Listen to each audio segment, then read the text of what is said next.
Hello everyone, welcome है आपका हमारे चैनल जीरो टू कॉमर्स में। और आज मैं आपको सिखाऊंगी फाइनल अकाउंट, जो आपकी क्लास 10th और 11th में इसका लॉन्ग क्वेश्चन आपको जरूर देखने को मिलेगा। जिसमें कि जो बोर्ड एग्जाम होंगे 10th क्लास के, उसमें आपको 100% ये 8 मार्क्स का मिलेगा आपको ये क्वेश्चन। लेकिन ये जो क्वेश्चन होगा आपको सिंपल वाला नहीं मिलेगा, ये मिलेगा आपको एडजस्टमेंट के साथ, जो आपके बोर्ड एग्जाम में आएगा। किसी भी साल का आप क्वेश्चन पेपर उठाकर देख लीजिए, उसमें फाइनल अकाउंट का क्वेश्चन आपको जरूर मिलेगा। लॉन्ग में आपको दिया गया होगा और 8 नंबर का ये क्वेश्चन आपका होगा। और 11th क्लास में भी आपका ये क्वेश्चन आता है, चाहे हाफ ईयरली के एग्जाम हो या फाइनल के एग्जाम हो। 11th क्लास में आपका ये क्वेश्चन 10 मार्क्स का आता है। तो क्लास 10th और 11th के लिए ये क्लास रहेगी आज की हमारी। और फाइनल अकाउंट कैसे बनाते हैं, बहुत ही आसान तरीके से आज हम सीखेंगे। तो फाइनल अकाउंट कैसे बनाते हैं और फाइनल अकाउंट होता क्या है, सबसे पहले ये जानेंगे। फाइनल अकाउंट, जिसे हम क्या कहते हैं, अंतिम खाते। फाइनल अकाउंट मतलब अंतिम खाते। अंतिम खाते क्या होते हैं और क्यों बनाए जाते हैं? अंतिम खातों के अंदर तीन चीजें आती हैं, पहली बात ध्यान रखेंगे। Trading account, profit and loss account और बैलेंस शीट। इन तीनों के ही संक्षिप्त रूप को हम फाइनल अकाउंट यानी अंतिम खाते कहते हैं। तीनों चीजें जिसके अंदर बनाई जाती हैं वही फाइनल अकाउंट है। फाइनल अकाउंट ट्रायल बैलेंस से बनाया जाता है। फाइनल अकाउंट के अंदर क्या क्या चीजें आती हैं वो यहाँ पर हम जानेंगे। और फाइनल अकाउंट क्यों बनाया जाता है सबसे पहले हम ये जानेंगे। जैसे कोई भी व्यक्ति अगर कोई काम शुरू करता है तो वो उसके 6 महीने बाद या 1 साल बाद वो फाइनल अकाउंट बनाता है। वो इसलिए बनाता है, उसे ये देखना है कि जो काम उसने स्टार्ट किया है, क्या उसमें उसको प्रॉफिट हुआ या लॉस हुआ। उसकी जो बिजनेस की कंडीशन है, फाइनेंशियल कंडीशन, वो कैसी है, उसकी आर्थिक स्थिति, उसके व्यापार की कैसी है, ये जानने के लिए फाइनल अकाउंट बनाया जाता है। तो फाइनल अकाउंट बनाने का जो समय है, जो टाइम पीरियड है उसका, वो या तो 6 महीने के बाद बनाया जाता है या फिर 1 साल के बाद बनाया जाता है। तो 6 महीने से कम के अंदर फाइनल अकाउंट नहीं बनाया जाता। 6 महीने या फिर उस बिजनेस को स्टार्ट हुए 1 साल हुआ हो तो 1 साल के या 6 महीने के ही फाइनल अकाउंट बनाए जाते हैं। फाइनल अकाउंट में मैंने आपको बताया कि तीन चीजें इसके अंदर बनानी होती हैं। सबसे पहला, जिसे हम कहते हैं ट्रेडिंग अकाउंट। ट्रेडिंग अकाउंट जिसे हम हिंदी में कहते हैं व्यापार खाता। दूसरी चीज होती है profit and loss account. Profit and loss account जिसे हम हिंदी में कहते हैं लाभ हानि खाता। लास्ट होता है बैलेंस शीट, जिसे कहते हैं आर्थिक चिट्ठा या स्थिति विवरण। हिंदी में इसके बहुत नाम है। इसे आर्थिक चिट्ठा भी कहते हैं, तुलन पत्र भी कहते हैं, स्थिति विवरण भी इसे कहते हैं। तो ये तीनों चीजें बनाई जाती हैं फाइनल अकाउंट के अंदर। जहां से स्टार्ट होता है कि ट्रेडिंग अकाउंट क्यों बनाया जाता है, उसके बाद प्रॉफिट एंड लॉस बनता है, वो क्यों बनाया जाता है, और लास्ट में फिर हम बैलेंस शीट पर पहुंचते हैं। तो ट्रेडिंग अकाउंट के अंदर ये जो बनाया जाता है, ये बनाया जाता है ग्रोस प्रॉफिट निकालने के लिए। या तो प्रॉफिट होगा या फिर लॉस होगा। ये बनाया जाता है नेट प्रॉफिट निकालने के लिए, नेट प्रॉफिट होगा या फिर नेट लॉस होगा। और यहाँ पर सीधा बैलेंस शीट नाम से ही पता चल रहा है, यहाँ पर बैलेंस निकाला जाता है किन किन चीजों का, एसेट्स और लाइबिलिटीज का। जो एसेट्स और लाइबिलिटीज होंगी वो इक्वल हो जाती हैं बैलेंस शीट के अंदर आकर।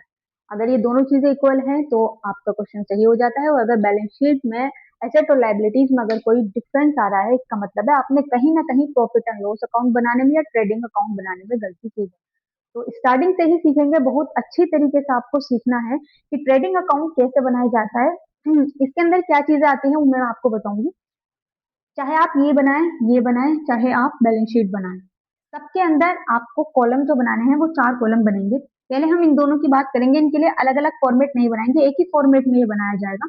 तो कैसे बनाएंगे, ये देखिए। यहाँ पर इस तरह से इसके 4 कॉलम मान लीजिए आप। ये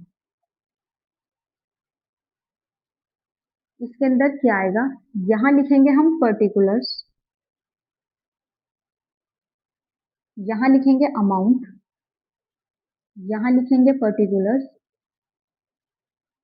और यहाँ लिखेंगे अमाउंट।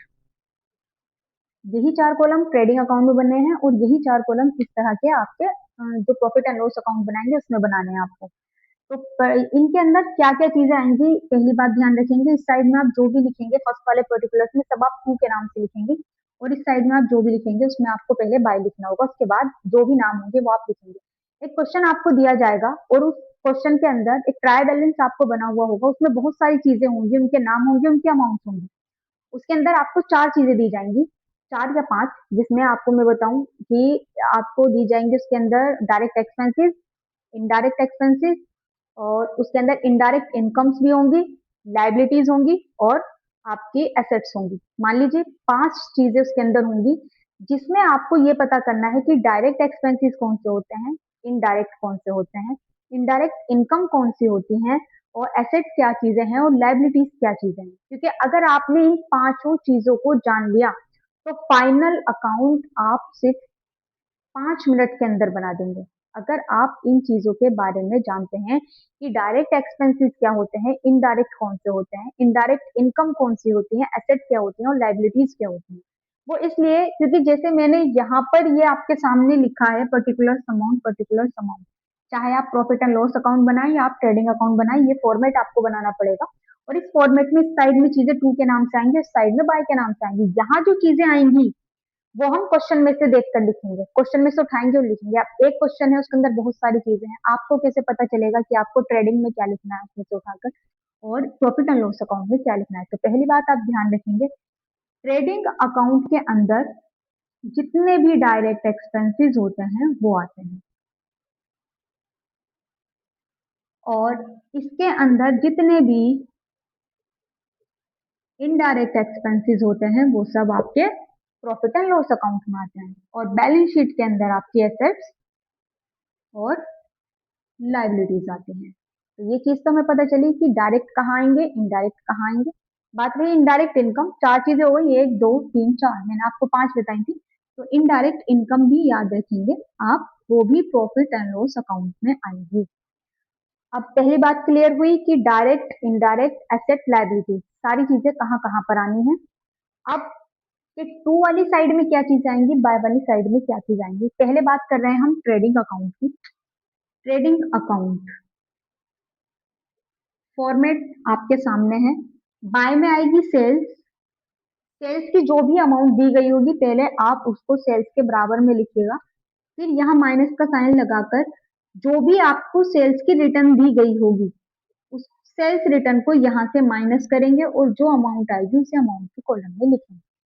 किसी क्वेश्चन में अगर सेल्स की रिटर्न नहीं है तो आप सेल्स की अमाउंट को ही उठा के डायरेक्ट अमाउंट के कॉलम में लिख देंगे, और अगर सेल्स की रिटर्न की अमाउंट दी गई है तो आप उसको माइनस करेंगे और तब यहाँ पर अमाउंट लिखेंगे। सेम प्रोसेस आपको टू वाली साइड में भी करना है, लेकिन यहाँ सेल्स लिखी थी तो इस साइड में आपकी परचेज आएगी। लेकिन परचेज लिखने से पहले सबसे पहले यहाँ पर आता है ओपनिंग स्टॉक। तो जो भी आपको ओपनिंग स्टॉक दिया गया होगा उसकी अमाउंट आप यहाँ पर अमाउंट के कॉलम में लिखेंगे। उसके बाद आप यहाँ लिखेंगे परचेज, जैसे हमने सेल्स लिखी थी उसी तरह से माइनस कर देंगे यहाँ से परचेज रिटर्न, और माइनस करने के बाद यहाँ पर परचेज रिटर्न लिख देंगे। अब देखिए सेल्स और सेल्स रिटर्न बाय वाली साइड में, परचेज और परचेज रिटर्न टू वाली साइड में।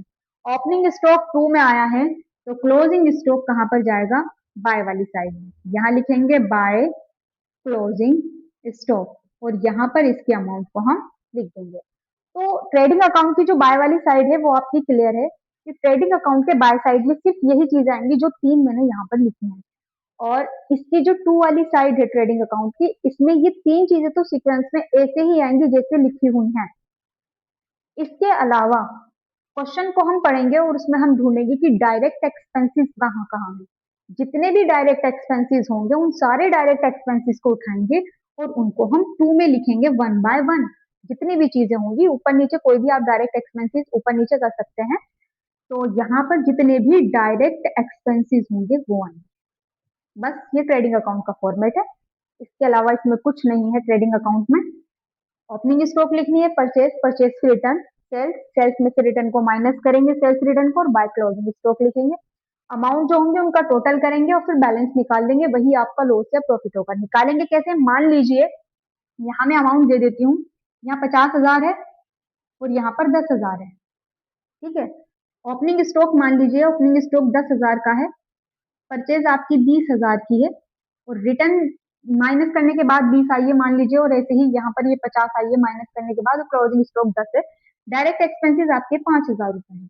अब हम इनका टोटल करके देखें तो इस साइड का टोटल हमें 60,000 दिखाई दे रहा है, और इस साइड का टोटल हमें 35,000 रुपए दिखाई दे रहा है। 20, 30 और 5, 35,000। अब देखिए, जो बाय वाली साइड है उसका टोटल आ रहा है आपका 60,000, जो टू वाली साइड है उसका टोटल आ रहा है 35,000। माइनस करेंगे इसके अंदर से 5, ये 2, 25, 25,000 रुपए बचे। जो 25,000 रुपए का बैलेंस है, कौन सी साइड कम थी? ये वाली साइड कम थी।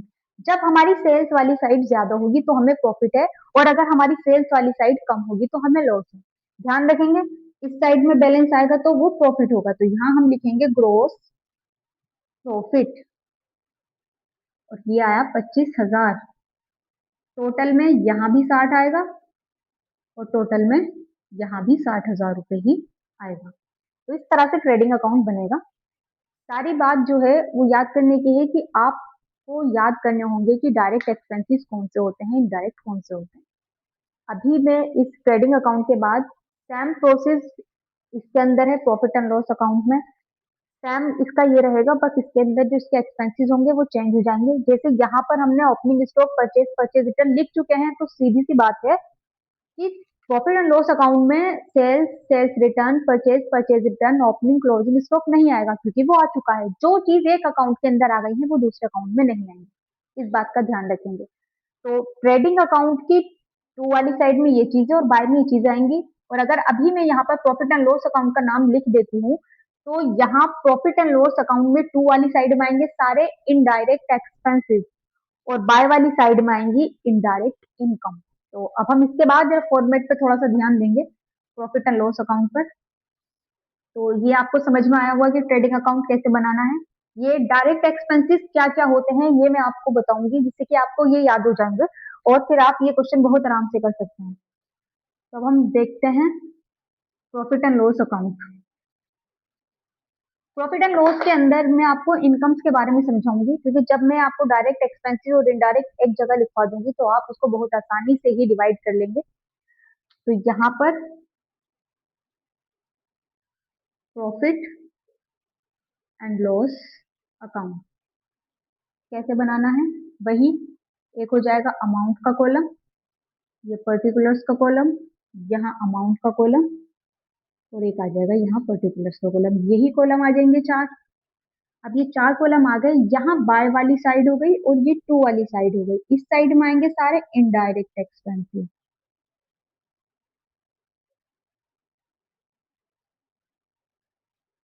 और बाय वाली साइड में आएंगी इनडायरेक्ट इनकम।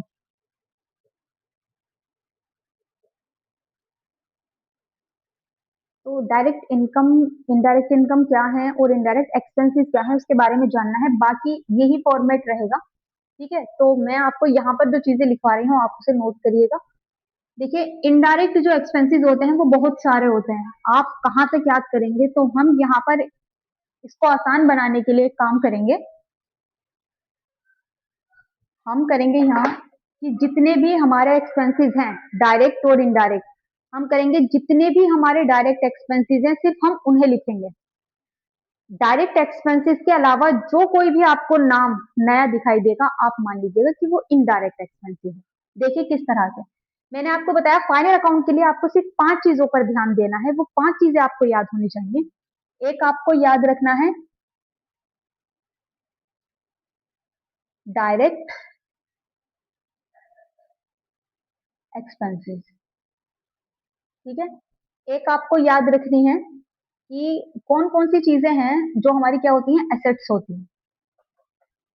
पहले मैं यहाँ लिख लेती हूँ इनडायरेक्ट इनकम, इनडायरेक्ट इनकम एक चीज हो जाएगी एसेट्स, और एक चीज हो जाएगी लाइबिलिटीज।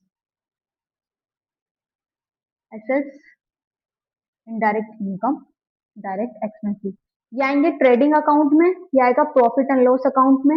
एसेट और लाइबिलिटीज आएंगी बैलेंस शीट में। यहाँ पर मैंने इनडायरेक्ट एक्सपेंसेस का नाम नहीं लिखा है, जो जितने भी इनडायरेक्ट एक्सपेंसेस होंगे आपके वो सब प्रॉफिट एंड लॉस अकाउंट के टू वाली साइड में आएंगे। तो टू वाली साइड में बहुत सारी चीजें हैं जो आप शायद ही याद करेंगे तो भूल जाएंगे। हो सकता है आप याद कर लें लेकिन ज्यादातर भूल जाएंगे आप, तो हम उसके लिए करेंगे कि हम डायरेक्ट एक्सपेंसेस याद कर लेंगे। डायरेक्ट के बाद हम उन चीजों के अंदर से लाइबिलिटीज अलग निकाल देंगे, एसेट अलग निकाल देंगे, इनडायरेक्ट इनकम अलग निकाल देंगे। उसके बाद जितनी भी चीजें बचेंगी हम मान लेंगे कि वो जितनी भी चीजें बची हैं वो सब हमारी इनडायरेक्ट एक्सपेंसेस हैं।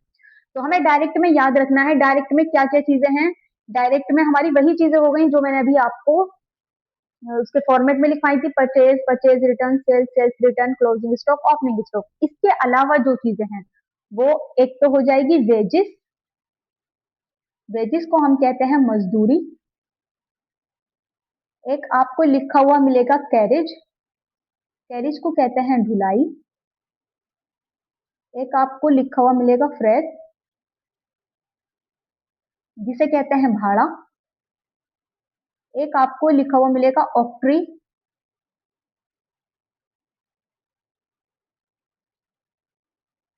जिसे कहते हैं चुंगी।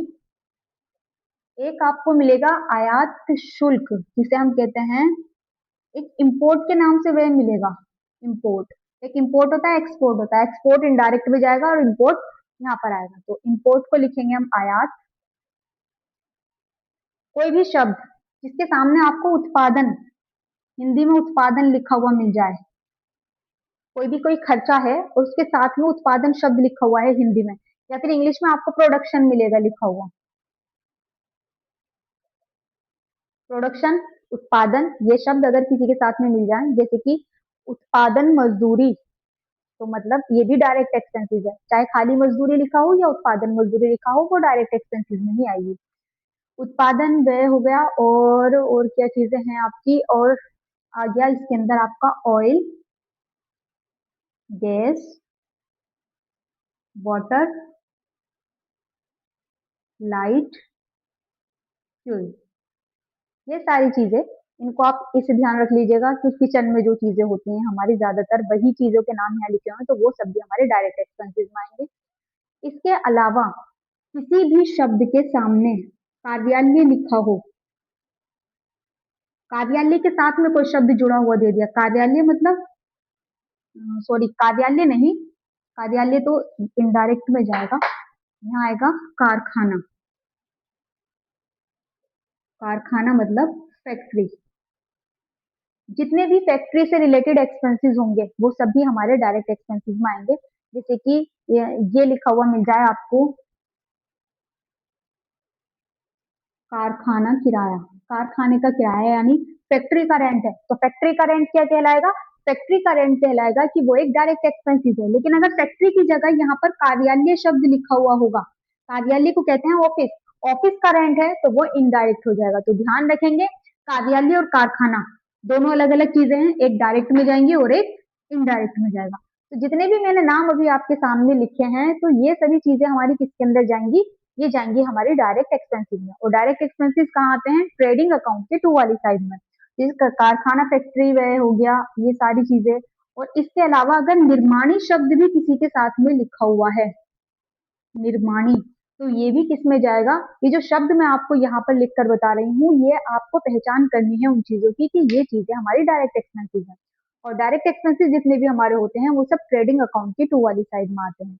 तो आप, ये सारी चीजें दी जाएंगी, इनके साथ में और भी चीजें होंगी, तो आप उन्हें समझ लेना कि वो डायरेक्ट एक्सपेंसेस नहीं है, जो मैंने नाम लिखे हैं वही डायरेक्ट एक्सपेंसेस है।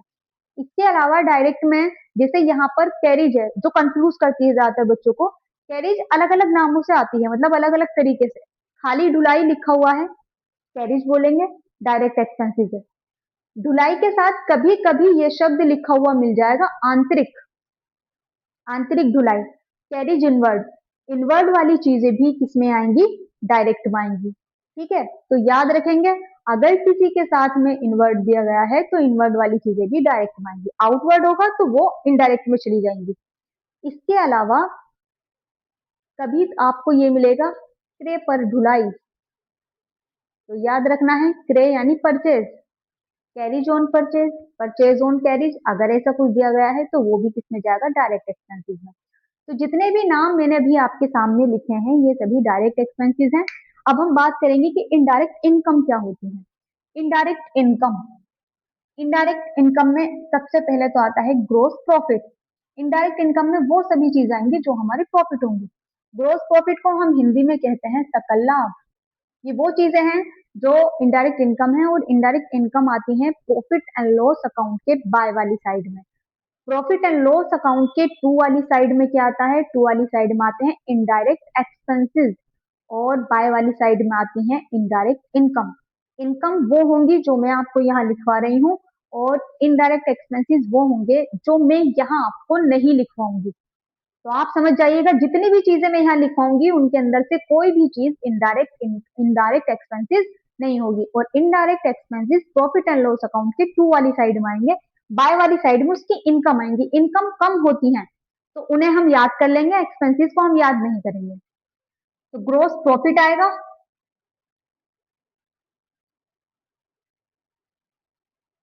इंटरेस्ट ऑन ड्रॉइंग्स आएगा। इंटरेस्ट ऑन ड्रॉइंग्स होता है आहरण पर ब्याज। मैंने ड्रॉइंग्स एंट्री वाली एंट्रीज में आपको समझाया था जब मैंने एंट्री कराई थी कि ड्रॉइंग्स क्या होती है, आहरण क्या होता है, निजी प्रयोग क्या होता है, जिसे हम ड्रॉइंग्स कहते हैं। अपने ही पर्सनल यूज के लिए माल निकालना उसे ड्रॉइंग्स कहते हैं। उस पर जो ब्याज है, ब्याज दिया गया है अगर क्वेश्चन में, वो बाय वाली साइड में जाएगा पीएनएल अकाउंट के, मतलब इनडायरेक्ट इनकम हुआ। और इंटरेस्ट ऑन इन्वेस्टमेंट, कहीं पैसा इन्वेस्ट किया, उस इनकम पर जो ब्याज मिला उसको भी हम यहाँ लिखेंगे। इंटरेस्ट ऑन इन्वेस्टमेंट, विनियोगों पर ब्याज। विनियोग, विनियोग मतलब इन्वेस्ट किया हमने जहां पर पैसा, उससे जो हमें उसका रिटर्न में जो इंटरेस्ट मिला है वो। तो interest on investment, interest on drawings, दोनों का इंटरेस्ट इनकम होता है और पीएनएल के बाय वाली साइड में आएगा। इसके अलावा यहाँ पर जो चीजें आएंगी वो हो जाएंगी कोई भी चीज जिसके सामने रिसीव्ड शब्द लिखा हो, प्राप्त या मिला। जैसे किराया मिला, ये लिखा हुआ है किराया मिला या किराया प्राप्त हुआ। किराया प्राप्त हुआ 5,000 का, तो इधर आएगा। किराए की जगह कोई भी नाम आ सकता है, कमीशन आ सकता है, कोई भी, अगर कोई भी शब्द ऐसे आते हैं जिनके साथ, जिनसे पता चल रहा है कि पैसा जा नहीं रहा, पैसा आ रहा है हमारे पास, तो वो चीजें इनकम होंगी, और वो चीजें भी हमारे प्रॉफिट एंड लॉस अकाउंट के बाय वाली साइड में जाएंगी। तो इनकम यही चीजें हैं जो मैंने यहाँ लिखी हैं।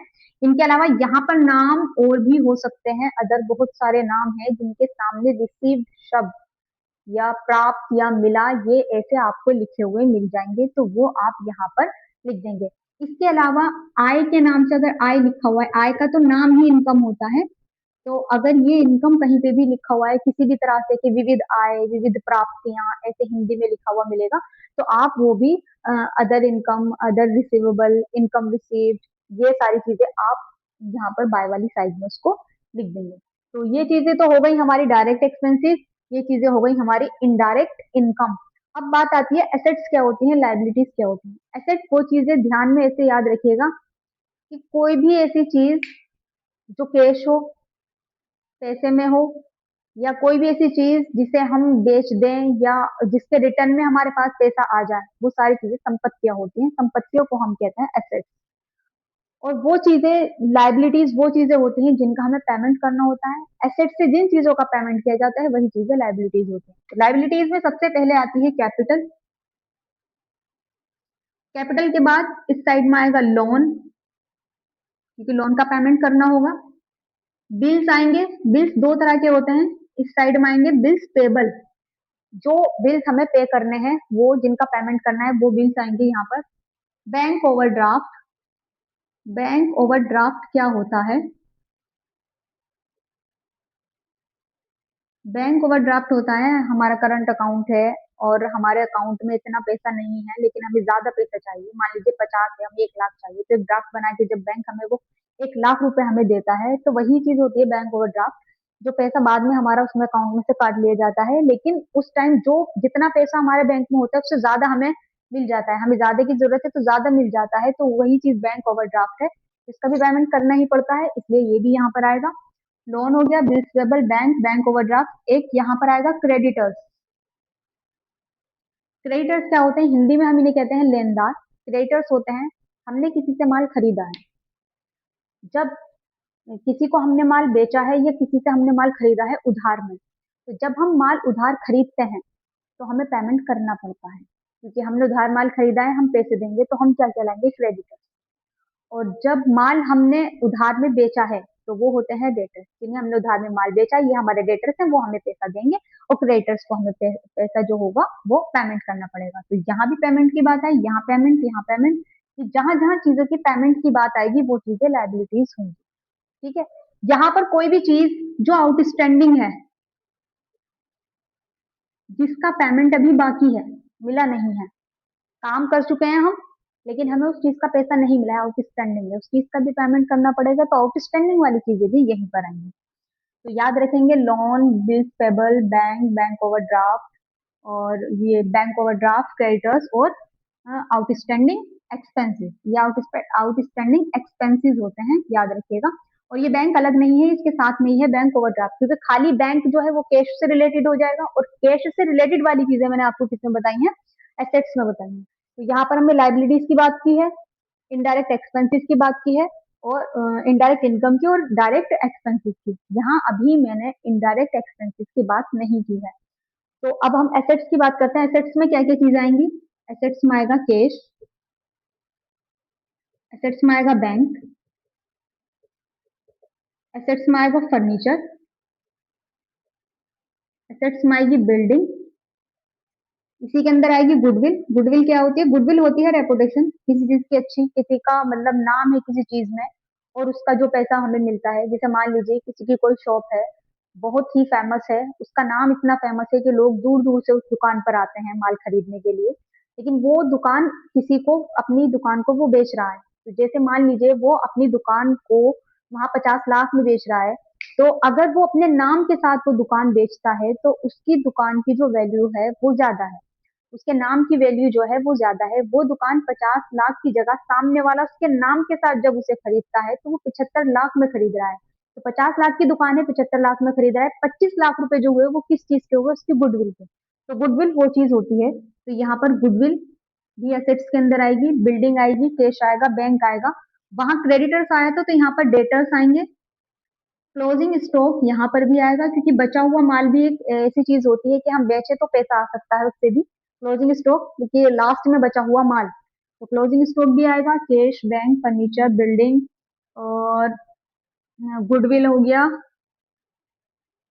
पेटेंट हो गया, मशीन हो गई, टूल्स हो गए, औजार जो होते हैं टूल्स, ये सभी चीजें हमारी एसेट्स में आएंगी। तो कुछ और भी चीजें हो सकती हैं जो आप अगर अपना दिमाग लगाकर उसको ध्यान से समझेंगे कि हाँ ये वो चीज है कि इससे हम किसी चीज का पेमेंट कर सकते हैं, तो वो चीजें एसेट्स के अंदर आएंगी। लाइबिलिटीज वो हो गई जिनका हमें पेमेंट करना है। इनकम्स वो हो गई जिसमें पैसा हमारे पास आ रहा है, जा नहीं रहा। और डायरेक्ट एक्सपेंसेस वो हो गए जो किसी काम को शुरू करने में, यानी जो स्टार्टिंग में जो जितने भी हमारे खर्चे होते हैं वो सब हमारे डायरेक्ट एक्सपेंसेस हो गए। अब लास्ट में हम बात करेंगे इनडायरेक्ट एक्सपेंसेस की। मैं कुछ नाम आपको बता रही हूँ, लेकिन आपको वो याद नहीं करने, आपको ये चीजें याद करनी है, क्योंकि आप ये एक क्वेश्चन के अंदर ये जितनी भी चीजें मैंने यहाँ लिखी हैं, इनमें से कुछ कुछ चीजें सारी मिक्स करके आपको एक ट्रायल बैलेंस के अंदर देगा, और उसके अंदर और अदर चीजें भी होंगी। तो आप ध्यान रखेंगे, जब आप उसके अंदर से डायरेक्ट एक्सपेंसेस निकाल दिए, इनडायरेक्ट इनकम निकाल दी, एसेट्स और लाइबिलिटीज भी आपने उसके अंदर से निकाल दी, जो चीजें बची आप समझ जाएगा कि वो इनडायरेक्ट एक्सपेंसेस हैं। और इनडायरेक्ट एक्सपेंसेस जो होते हैं वो प्रॉफिट एंड लॉस अकाउंट के टू वाली साइड में आते हैं। तो यहाँ पर मैं फिर भी आपको कुछ चीजें बता देती हूँ कि इनडायरेक्ट एक्सपेंसेस क्या होते हैं, क्योंकि देखिए जितने भी मैंने यहाँ पर नाम लिखे हैं वो सभी इनडायरेक्ट एक्सपेंसेस का एक भी नाम नहीं था इसके अंदर। तो इनडायरेक्ट में कौन कौन सी चीजें आ जाएंगी? जैसे मैंने लिखा रिपेयर, रिपेयर को कहते हैं मरम्मत। आप देखिएगा मैंने इससे पहले ये नाम लिखा ही नहीं है। मैंने लिखी बाह्य ढुलाई, बाह्य ढुलाई को कहते हैं कैरिज आउटवर्ड, ये चीज भी आएगी। मैंने लिखा विक्रय पर भाड़ा,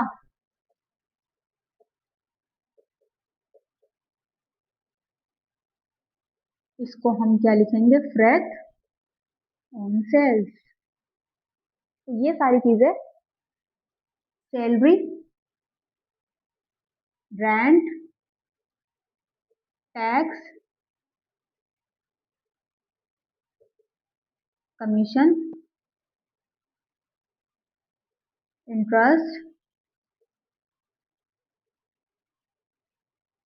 स्टेशनरी,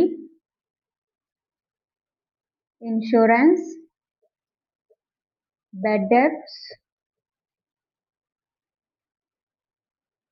होगा, इंश्योरेंस, स्टेशनरी, बहुत सारी चीजें हैं इनडायरेक्ट एक्सपेंसेस में, इसीलिए ही मैंने आपको बोला कि इन्हें याद मत करिएगा, आप वो चीजें याद करिएगा जो मैंने लिखवाई हैं। उसके अलावा आपको जो भी नाम नया दिखाई दे, आप ध्यान रखिएगा कि वो इनडायरेक्ट एक्सपेंसेस है।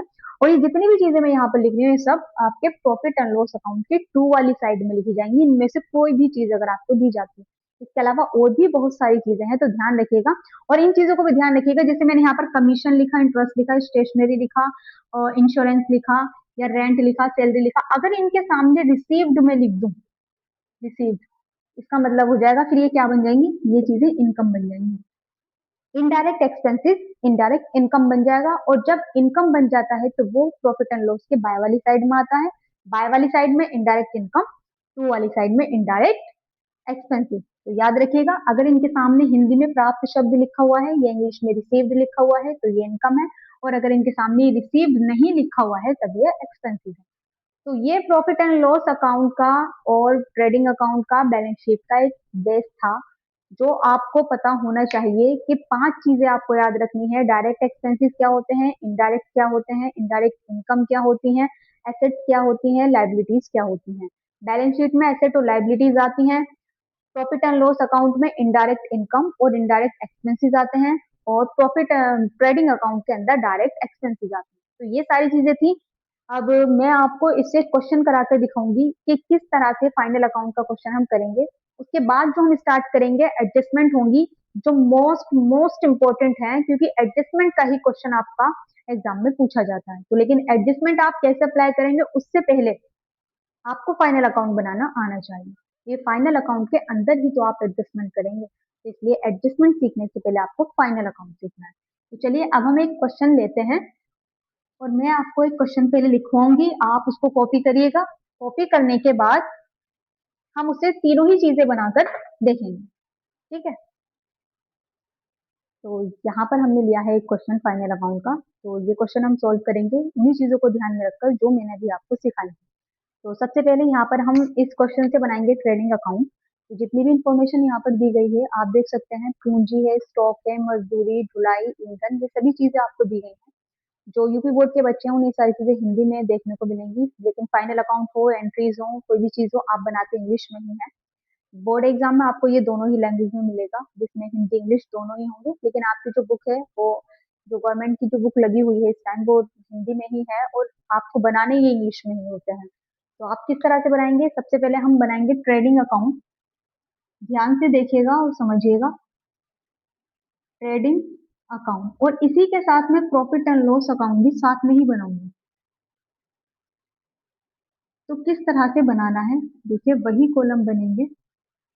जब दोनों ही अकाउंट में सेम कॉलम बनते हैं तो हम इसे अलग अलग नहीं बनाएंगे, हम इसे एक साथ ही बनाएंगे अकाउंट। तो इसको मैं थोड़ा इसके अमाउंट यहाँ लिख देती हूँ, ठीक है। ये हमारा एक फॉर्मेट हो गया कि इस फॉर्मेट के अंदर हमें क्वेश्चन को कंप्लीट करना है। करना किस तरह से है वो देखिए, ये पर्टिकुलर्स का कॉलम हुआ, ये अमाउंट का कॉलम है, ये पर्टिकुलर्स है, और ये अमाउंट है। किस तरह से हमें इसे करना है वो देखिए, पहले जितनी भी ये सभी चीजें लिखी हुई हैं इसके अंदर से हम पहचानेंगे कि डायरेक्ट एक्सपेंसेस कौन कौन से हैं जो हमें पहले ट्रेडिंग अकाउंट में लिखने हैं। मैंने यहाँ दोनों अकाउंट के नाम लिखे हैं, जितने ही में हमारा ट्रेडिंग अकाउंट कंप्लीट होगा उसी के नीचे से हम स्टार्ट कर देंगे प्रॉफिट एंड लॉस अकाउंट, क्योंकि दोनों का फॉर्मेट सेम है, चीजें बदल जाएंगी। सिर्फ क्या करना है, सबसे पहले यहाँ ट्रेडिंग अकाउंट की चीजों को ढूंढना है। मैंने आपको बताया था बाय वाली साइड में तीन चीजें आनी है, सेल्स, सेल्स की रिटर्न, और क्लोजिंग स्टॉक। तो सबसे पहले पूरे क्वेश्चन के अंदर सेल्स ढूंढ लीजिए। सेल्स का मतलब होता है या तो बेचना शब्द लिखा होगा, या बिक्री शब्द लिखा होगा, या आपको मिलेगा विक्रय शब्द लिखा हुआ। तो आप यहाँ पर देखिए विक्रय कहाँ लिखा हुआ है, एक विक्रय तो यहाँ लिखा हुआ है, विक्रय वापसी, मतलब वापसी लिखा हुआ है, ये तो रिटर्न हो गई। और एक विक्रय लिखा हुआ है यहाँ पर, विक्रय। विक्रय की अमाउंट है 50,000 रुपए, तो यहाँ सबसे पहले हम बाय वाली साइड में लिख देते हैं बाय सेल्स। और मैंने कहा था जब इसकी रिटर्न दी गई हो तो अमाउंट पहले सेल्स की बराबर में ही लिख लेना, कि 50,000 यहाँ लिखे, यहाँ माइनस का साइन लगा के लिखेंगे पर sorry sales return. Sales return कितने की है? 5,000 की। यहाँ लिखेंगे 5,000, इसको माइनस कर देंगे, यहाँ 45,000 रुपए आ जाएंगे, 45,000। ठीक है। इसके बाद इस साइड में एक चीज और आती थी, क्लोजिंग स्टॉक, तो बस वो और लिख दीजिए by closing stock. CL stock मतलब क्लोजिंग स्टॉक। आप कोशिश कीजिएगा कि फुल फॉर्म का यूज करें। हम देखें तो क्लोजिंग स्टॉक ये रहा, अंतिम रहतिया, अंतिम मतलब क्लोजिंग रहतिया मतलब होता है स्टॉक। 5,000 रुपए दिया गया है, यहाँ पर हम 5,000 रुपए लिख देंगे। बाय वाली साइड का काम खत्म हो चुका है, ट्रेडिंग अकाउंट में बाय में सिर्फ यही चीजें आती हैं। टू वाली साइड में इनके अपोजिट वाली चीजें लिखेंगे। सबसे पहले यहाँ हम लिखेंगे ओपी, ओपी यानी ओपनिंग स्टॉक। एक और स्टॉक दिया गया होगा, इसके अलावा देखिए कोई स्टॉक कहीं पर दिया गया है तो ये रहा स्टॉक, ये ओपनिंग कहलाएगा। यहाँ 10,000 रुपए अमाउंट में हम यहाँ पर लिख देंगे। इसके बाद हमें देखना है, हमें सेल्स और सेल्स रिटर्न की जगह हमें परचेज और परचेज रिटर्न ढूंढनी है। तो परचेज देखेंगे, परचेज क्रय के नाम से आपको मिलेगी, जैसे विक्रय के नाम से सेल्स मिलती है तो क्रय के नाम से होती है परचेज। ये रही क्रय यानी खरीद, खरीद कितने की? 20,000 की परचेज है, तो यहाँ लिखेंगे टू परचेज, और इसकी अमाउंट यही लिख देंगे फिलहाल 20,000 रुपए। यहाँ भी माइनस का साइन लगाकर परचेज रिटर्न लिखनी है हमें, और परचेज रिटर्न यहाँ आपको दी गई है क्रय वापसी के नाम से 2,000 रुपए, तो यहाँ से आप 2,000 रुपए माइनस कर देंगे तो आपके यहाँ पर 18,000 रुपए आ जाएंगे।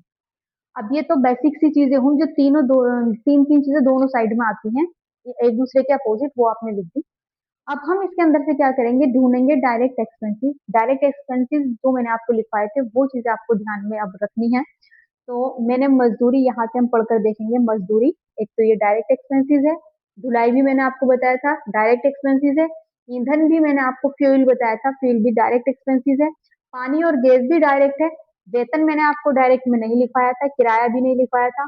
मशीन, और ये मशीन जो है वो एसेट्स में आएगी, इसके आगे ए बना लीजिए। फर्नीचर भी एसेट्स में आएगा, ए बना लीजिए। बैंक भी एसेट्स में आएगा, ए बना लीजिए। ब्रोकर मतलब कैश, कैश भी सी में आएगा। लेखन सामग्री मैंने डायरेक्ट एक्सपेंसेस में नहीं लिखा था, इसको भी छोड़ देंगे। सेल्स हम लिख चुके हैं, क्रय भी हम लिख चुके हैं। देनदार, देनदार जो पैसा हमें देंगे, जिन्होंने हमसे, जिन्हें हमने उधार माल बेचा था, तो वहां से पैसा आएगा, तो ये हो जाएंगे हमारे एसेट्स। यहाँ से भी पैसा आएगा, पैसे आने वाली चीज है एसेट्स, ये भी एसेट्स हो जाएंगी। और यहाँ हम देखें विक्रय वापसी, ये सब हम लिख चुके हैं। बिल्डिंग भी एसेट्स में आ जाएगी। लेनदार ये हमारे लाइबिलिटीज में जाएंगे। क्लोजिंग स्टॉक हम लिख चुके हैं। और बाकी जो चीजें अब इसके अंदर बचेंगी वो हम किसके अंदर लिखेंगे? जैसे यहाँ एक तो ये क्रेडिटर्स हो गया, और ये पूंजी, पूंजी लाइबिलिटीज में जाएगी, एल बना देते हैं। और देखिए और कुछ नहीं है, सिर्फ क्रेडिटर्स और यही दो चीजें लाइबिलिटीज है। जो बाकी चीजें अब बचेंगी इसके अंदर वो सब हमारे इनडायरेक्ट एक्सपेंसेस होंगे। ठीक है। तो अब हम यहाँ पर इस क्वेश्चन को करते हैं। यहाँ पर हम लिखेंगे टू में वेजिस, टू वेजिस, वेजिस यानी मजदूरी, मजदूरी की अमाउंट है 1,000 रुपए। उसके बाद ढुलाई, ढुलाई को कहते हैं कैरिज, यहाँ हम लिखेंगे कैरिज। और कैरिज की अमाउंट कितनी है? 300, यहाँ हम 300 लिखेंगे। ईंधन, ईंधन को कहते हैं फ्यूल, फ्यूल की अमाउंट कितनी है वो लिख देंगे, वो है 200, यहाँ हम 200 लिखेंगे। पानी और gas, to water and gas, इसकी अमाउंट है 500, यहाँ 500 लिखेंगे। उसके अलावा यहाँ कुछ नहीं बचता। अकाउंट को यहाँ पर हम क्लोज कर देंगे, दोनों साइड लाइन खींचेंगे और यहाँ इनका टोटल करेंगे।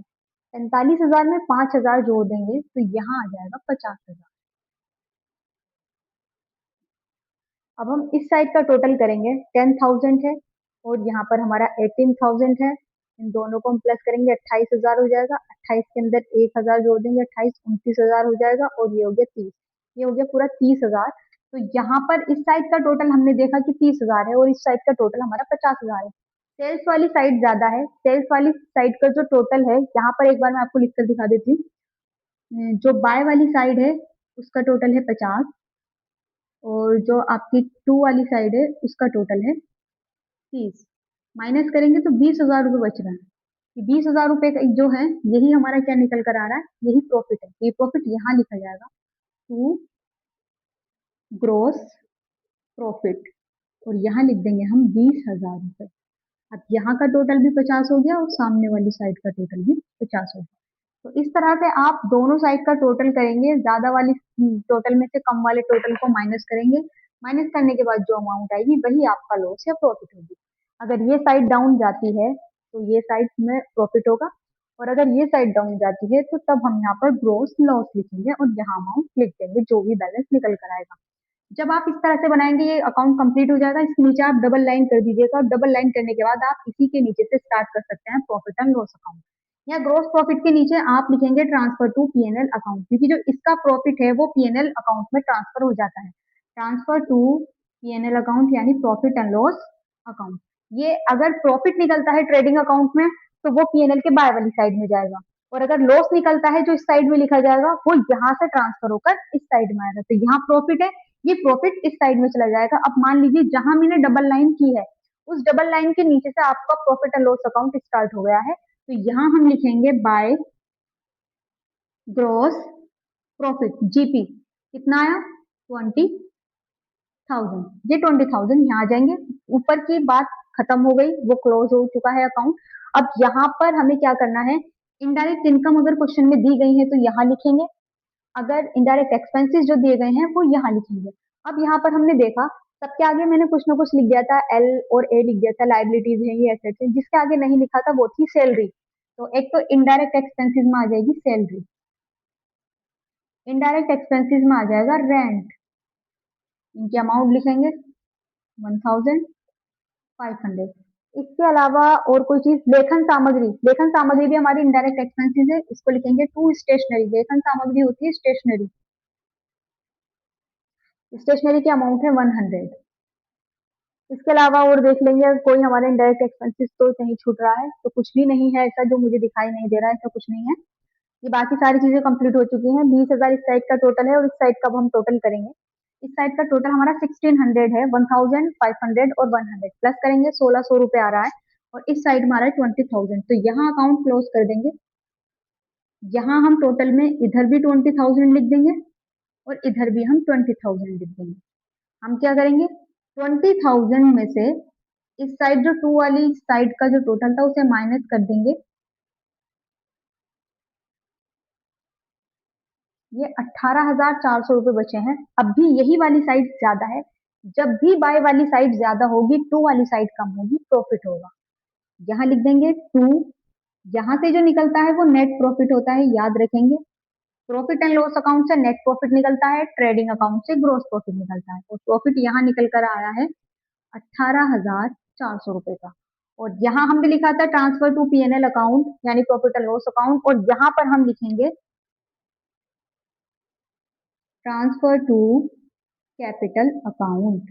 कैपिटल कैपिटल अकाउंट हम इसलिए लिखेंगे क्योंकि जो प्रॉफिट है वो कैपिटल जहां पर आती है, मतलब बैलेंस शीट की लाइबिलिटीज में कैपिटल आती है, तो कैपिटल के अंदर वहां ये प्रॉफिट आप प्लस कर देंगे कैपिटल के अमाउंट के अंदर। अगर यहाँ से हमें लॉस निकलता, नेट लॉस होता, तो वो कैपिटल के अंदर से माइनस कर दिया जाता। तो याद रखेंगे, नेट प्रॉफिट कैपिटल में प्लस होता है, नेट लॉस कैपिटल में से माइनस होता है। तो यहाँ हमने ट्रेडिंग अकाउंट और प्रॉफिट एंड लॉस अकाउंट बना लिया है। अब हम फाइनल इसकी बैलेंस शीट बनाएंगे और हमारा फाइनल अकाउंट तैयार हो जाएगा।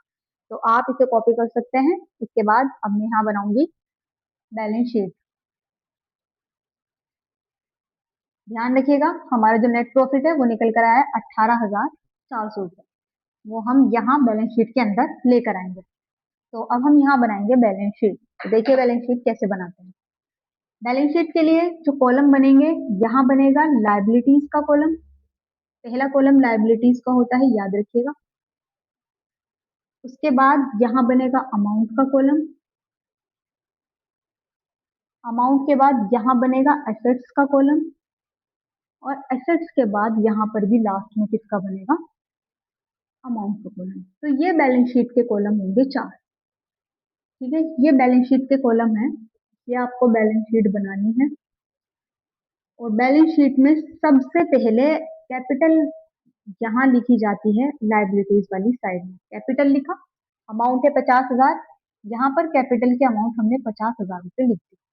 कैपिटल के अमाउंट लिखने के बाद हमें देखना है हमारे प्रॉफिट एंड लॉस अकाउंट में प्रॉफिट हुआ था या लॉस। वहां हमारा प्रॉफिट हुआ था 18,400 रुपए का, तो यहाँ पर हम प्लस कर देंगे 18,400 रुपए। ये हमने प्लस करा, क्या आया, 00486। इसको यहाँ लिख दीजिए और यहाँ से हटा दीजिए। इस तरह से प्लस करके लिखेंगे।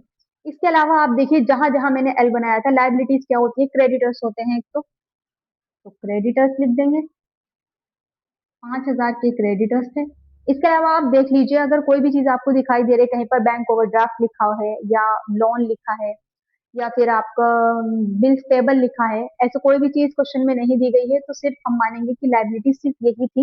इसके अलावा एसेट्स दी गई हैं, एसेट्स में हम देखेंगे मशीन है, क्योंकि बेचकर पैसा आ सकता है, तो मशीन एक एसेट्स हो गई। मशीन की अमाउंट है 10,000। फर्नीचर, फर्नीचर की अमाउंट है 5,000। फर्नीचर लिखेंगे 5,000 का। उसके बाद बैंक है, बैंक में पैसा है 8,400 रुपए। उसके बाद कैश है, कैश है हमारे पास 10,000 रुपए का। उसके बाद है, ये आ चुका है, ये भी आ चुका है। डेटर्स, ये एसेट्स होती है, डेटर्स जिनसे पैसा आना है, तो डेटर्स की अमाउंट लिखेंगे 15,000 रुपए। इसके अलावा भवन यानी बिल्डिंग, बिल्डिंग को बेचकर भी पैसा आ सकता है, इसलिए वो भी एसेट्स होगी, तो बिल्डिंग की अमाउंट हम यहाँ पर लिख देंगे। बिल्डिंग की अमाउंट है, सॉरी, 20,000। और लास्ट बचता है क्लोजिंग स्टॉक। क्लोजिंग स्टॉक मैंने आपको बताया है कि closing stock PNL, sorry, trading account के बाय वाली साइड में भी आएगा और बैलेंस शीट में भी आता है, दो जगह पर आता है, क्योंकि क्लोजिंग स्टॉक एक ऐसी चीज है जो बचा हुआ माल होता है, जिसे अगर हम बेचेंगे तो पैसा आ जाएगा, इसलिए क्लोजिंग स्टॉक भी यहाँ पर आएगा। एक बार चेक कर लेते हैं, कुछ छूट तो नहीं रहा है। फर्नीचर लिख चुके हैं, मशीन लिख चुके हैं, कैश, बैंक, डेटर्स, ये बस। अब हमें इसका टोटल करना है। अब हम यहाँ पर इनका टोटल करेंगे। इस साइड का टोटल हमारा आ रहा है 0,048। यहाँ पर सॉरी गलत हो गया, ये हो गया 68,000। 68 और 5 हो गए 73,400। यहाँ आ जाएगा हमारा 73,73,400। इस साइड का टोटल ये आया है। अब हम एसेट्स वाली साइड का टोटल करेंगे, जिसमें मशीन, मशीन है 10,000 की, 10 ये हुए और 10 ये, 10 और 10 20, 20 में 20 जोड़ देंगे 40, 40 और ये हो गए 50 और 60, 60,000। 60,000 में हम ये जोड़ देंगे 60, 8,000 यहाँ आ गए, 60 और 8 68,000, 68 में 5 जोड़ेंगे तो ये हो जाएगा 73,400। तो इस साइड का टोटल भी बराबर ही आएगा, 73,400। तो इस तरह से बैलेंस शीट आपको बनानी है। तो सारा खेल इसके अंदर सभी चीजों को पहचानने का है कि लाइबिलिटीज क्या होती हैं, एसेट्स क्या होती हैं, डायरेक्ट इनडायरेक्ट एक्सपेंसेस क्या होते हैं और इनडायरेक्ट इनकम क्या होती है। उन चीजों को आप अच्छे से याद कीजिएगा और याद करने के बाद जैसे मैंने क्वेश्चन कराया है, आप उसी तरह से पहले मार्क कर लीजिए कि ये ट्रेडिंग में जाएगा, ये पीएनएल में जाएगा, ये एसेट है, ये लाइबिलिटीज है, और फिर अपने क्वेश्चन को करेंगे, बहुत आराम से क्वेश्चन हो जाएगा। तो ये हमने सीखा कि फाइनल अकाउंट कैसे बनाते हैं, फाइनल अकाउंट के अंदर जो तीनों अकाउंट हैं उनमें क्या क्या चीजें आती हैं, क्यों बनाया जाता है, किससे क्या चीज निकलता है। फर्स्ट वाला जो था ट्रेडिंग अकाउंट, जिससे हमने ग्रोस प्रॉफिट निकाला। ग्रोस प्रॉफिट हमारा ट्रेडिंग ट्रेडिंग अकाउंट से निकला, और ट्रेडिंग अकाउंट से जो ग्रोस प्रॉफिट निकला उसको हमने ट्रांसफर किया प्रॉफिट एंड लॉस अकाउंट में, और प्रॉफिट एंड लॉस अकाउंट से जो हमारा नेट प्रॉफिट निकला है उसे हमने ट्रांसफर किया कैपिटल अकाउंट में, फिर वहां से हमने बैलेंस शीट को कंप्लीट किया।